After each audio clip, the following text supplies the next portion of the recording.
কিলাইয়া কাঁঠাল পাকানোর দরকার নাই, জোর করে চাপিয়ে দেওয়ার দরকার নাই।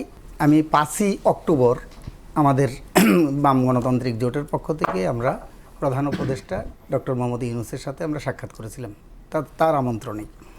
সেখানে আমরা বলেছিলাম যে আপনি যে এই যে সংস্কার কমিশন করছেন এবং এই ঐক্যমত্য কমিশন করবেন, তাহলে এই কমিশনের সুপারিশগুলো কীভাবে হয়? এখন আমার একমত, বিএনপির আরেক মত, জামাতের আরেক মত, তাহলে এটা ঐক্যমত্যে কীভাবে আসবেন?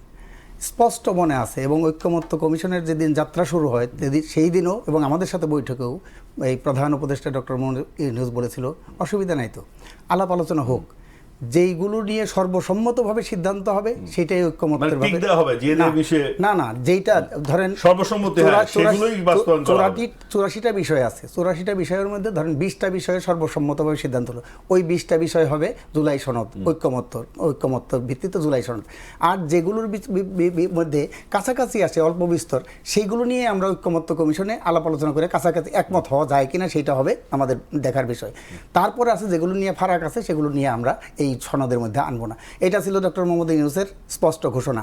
আমরা তার ওই কথাকে বিশ্বাস করেছিলাম এবং সেই জন্য ঐক্যমত্য কমিশনের যে আলোচনা হয় সেখানে আমরা অংশগ্রহণ করেছিলাম। কিন্তু শেষ মুহূর্তে আমরা দেখলাম ঐক্যমত্য কমিশন উনি তো থাকতেন না, ওনার সাথে নিশ্চয়ই পরামর্শ হতো যে যারা এখানে দায়িত্ব ছিলেন, ভাইস প্রেসিডেন্ট ছিলেন ঐক্যমত্য কমিশনের, তিনি কিন্তু এটা চাপিয়ে দিল, এই নোট অফ ডিসেন্টগুলো সেগুলো না রেখে এই ঐক্যমত্যের নামে আসলে একটা অনৈক্য প্রতিষ্ঠা, সেই প্রতিষ্ঠা এটা কেন হয়েছিল, মানে এটা কার ইচ্ছা হলো, মানে আপনার কি মনে হয়? এটা আমরা বলতে পারবো না যে কার ইচ্ছায় হয়েছে। আমরা বলেছি যেমন ধরেন বিএনপির সাথে আমাদের ডিফারেন্স আছে, যেমন এই যে সাংবিধানিক যে সংস্থাগুলো আছে সেই সংস্থার নিয়োগের ব্যাপারে আমরা বলছিলাম একটা সাংবিধানিক নিয়োগ কমিটি প্রণয়ন করা হোক। বিএনপি বলছে যে শুধুমাত্র নির্বাচন কমিশন নিয়োগের ক্ষেত্রে একটা কমিটি করার ব্যাপারে বাকিগুলো যেমন public service commission, controller and auditor general, মানবাধিকার কমিশন, দুর্নীতি দমন কমিশন, এই সমস্ত কমিশনের ব্যাপারে বিএনপি কিন্তু একমত হয় না, তাদের নোট অফ ডিসেন্ট আছে।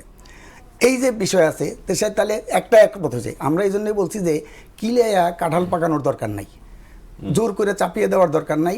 সবাই মিলে 100টার মধ্যে একমত হইতে পারবো না, যদি 10টা হয় 10টা নিয়ে অগ্রসর হই, পরবর্তী বাকিগুলো নিয়ে সেগুলো আলাপ আলোচনা চলতে থাকুক, আন্দোলন লড়াই সংগ্রাম সেগুলো চলতে থাকুক, জনমত সংগঠিত করুক। সেইটা কিন্তু এই জন্যই বলছি যে বিএনপির সাথেও কিন্তু আমাদের ডিফারেন্স আছে ওই যে সাংবিধানিক সংস্থার নিয়োগের ব্যাপারে। তাহলে সেইটা কিন্তু আমরা তখনই বলছিলাম ঠিক আছে ডিফারেন্সটা রাখেন, যেটা একমত হয়েছে সেটা নিয়ে আমরা আগাই, তাহলে যতটুকু ঐক্যমত্য হয়েছে সেটা নিয়ে আমরা অগ্রসর। বিএনপি কিন্তু দেখেন এখানে পার্লামেন্টের সেখানে তারা সেই একই কথা কিন্তু বলতেছে।